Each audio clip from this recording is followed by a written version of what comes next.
Welcome to চেটেপুটে বাঙালিয়ানা। চেটেপুটে বাঙালিয়ানায় তোমাদেরকে স্বাগত। আজকে আমি নিয়ে চলে এসেছি একদম হারিয়ে যাওয়া একটা বাংলা রান্না, কিন্তু যার স্বাদ হয় মন ভোলানো। ভীষণ সুন্দর স্বাদের হারিয়ে যাওয়া একটা বাংলা রেসিপি নিয়ে তোমাদের সাথে শেয়ার করতে চলে এলাম। দেখো, দেখে চিনতে পারছো এটা কি?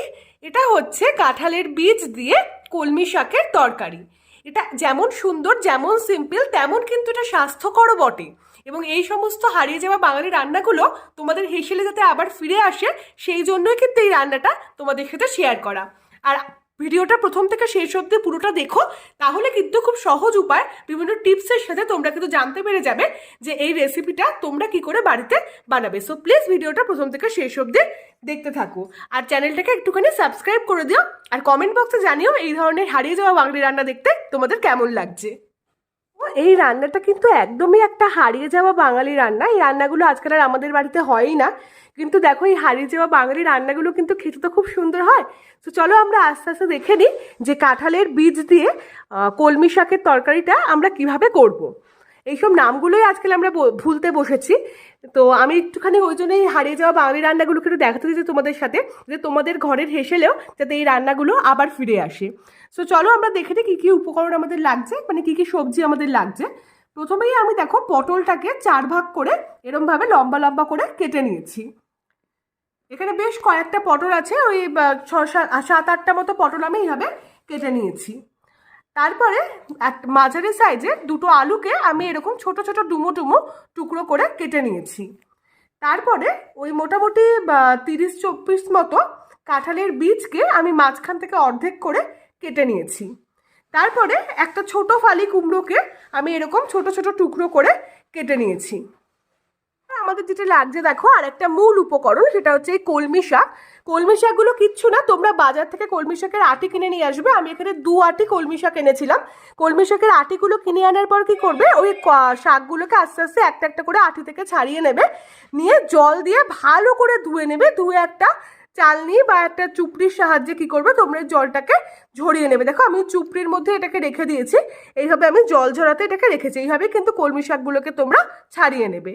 দেখো আমরা মূল রান্নার স্টেপে কিন্তু চলে এসেছি। প্রথমে কি করতে হবে, প্রথমে কড়াইতে যে কোনো একটা রিফাইন্ড অয়েল কিন্তু নিয়ে নিতে হবে। আমি এখানে ওই 4 চামচ মতো রিফাইন্ড অয়েল নিয়ে নিয়েছি। এর মধ্যে আমরা ফোড়ন হিসাবে দেব একদম ছোট্ট চামচের 1 চামচ কালো জিরে, আর দিয়ে দিচ্ছে একটা গোটা শুকনো লঙ্কা। এইবার আমরা এর মধ্যে অ্যাড করে দেব আগের থেকে কেটে রাখা আলু।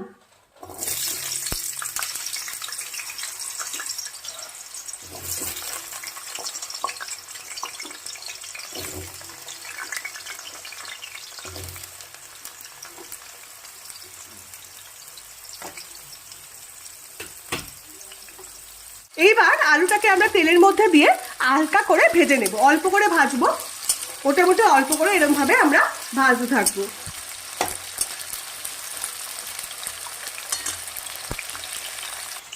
এবার এর মধ্যে আমরা অ্যাড করব আগে থেকে কেটে রাখা পটলগুলো।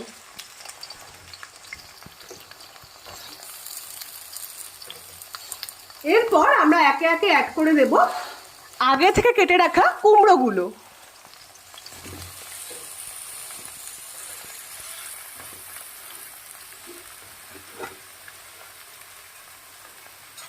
এইবার এই সমস্ত উপকরণগুলো দিয়ে একটু ভালো করে আমরা তেলের মধ্যে নাড়াচাড়া করতে থাকবো। এরপর আমরা এর মধ্যে অ্যাড করে দেব আগে থেকে কেটে রাখা কাঁঠালের বীজগুলো।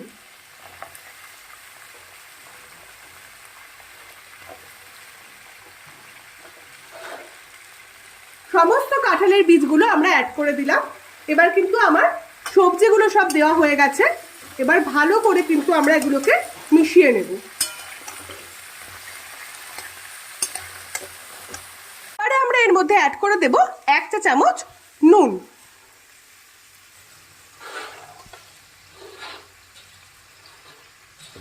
তারপরে আমরা অ্যাড করব 1 চা চামচ হলুদ গুঁড়ো।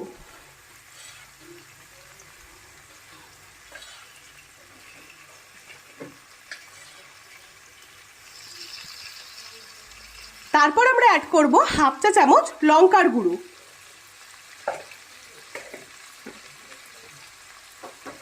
এবার এই সমস্ত উপকরণগুলোকে আবার একটু ভালো করে মশলার সাথে মিশিয়ে নিতে হবে। দেখো মশলা বলতে এখানে কিন্তু কিছুই লাগে না, এই সমস্ত হারিয়ে যাওয়া বাঙালি রান্নাগুলো কিন্তু যেমন সিম্পল কিন্তু টেস্ট হয় খুব সুন্দর। সেই জন্য এই রান্নাগুলো আমি শেয়ার করছি, তোমরা প্লিজ একটু বাড়িতে বানিও, আর বানিয়ে অবশ্যই কমেন্ট বক্সে জানিও কেমন লাগছে। অনেক চ্যানেলে অনেক রকম রান্না দেখায়, কিন্তু দেখো এই ধরনের হারিয়ে যাওয়া বাঙালি রান্না কিন্তু খুব কমজনই দেখায়। সো প্লিজ ভালো লাগলে চ্যানেলটাকে একটুখানি সাবস্ক্রাইব করে দিও, আর পুরো ভিডিওটা শেষ অবধি দেখো। ছোটো ছোটো টিপসের সাথে কিন্তু এই ধরনের রান্নাগুলো হয়ে উঠবে আরও সুস্বাদু।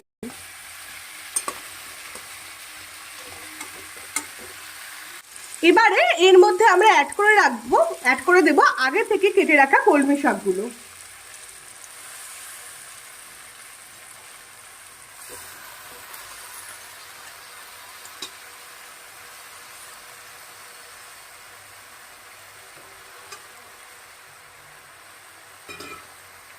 দেখো আমি ওই সবজিগুলোর সাথে কলমি শাকটাকে ভালো করে মিশিয়ে দিয়েছি। দেখো কি সুন্দর লাগছে না, এই সমস্ত হারিয়ে যাওয়া বাঙালি রান্নাগুলো এত সুন্দর দেখতে হয় কি বলবো। দেখো শাকের পাতার রঙের সাথে সবজিগুলো এত সুন্দর লাগছে দেখতে। এবার আর কিচ্ছু করার নেই, খুব ইজি, আগেই বলেছি। এখন আমরা জাস্ট এটাকে একটু চাপা দিয়ে মোটামুটি 5-10 মিনিট মতো রান্না হতে রেখে দেবো। আর অবশ্যই মনে রাখবে গ্যাসের আঁচটাকে কিন্তু একদম সিমে রাখবে, একদম গ্যাসের আঁচটাকে কমিয়ে দেবে, একদম কম আছে 5 থেকে 10 মিনিট এটা এখন চাপা দিয়ে রান্না হবে, ঠিক আছে? 7 মিনিট মতো চাপা দিয়ে রেখে দিয়েছিলাম। এবার আমি ঢাকনাটা খুললাম, দেখো কিরম লাগছে তোমাদের সাথে দেখাচ্ছি সেটা। দেখো এরকম যখন হয়ে আসবে না, তখন এটা ভালোভাবে রান্নাটাকে আরেকটু সুন্দর করে কুক হওয়ার জন্য আমরা কি করব, এর মধ্যে আমরা অ্যাড করে দেব জল। খুব বেশি নয়, এখানে 1.5 কাপ পরিমাণে জল আমি অ্যাড করব।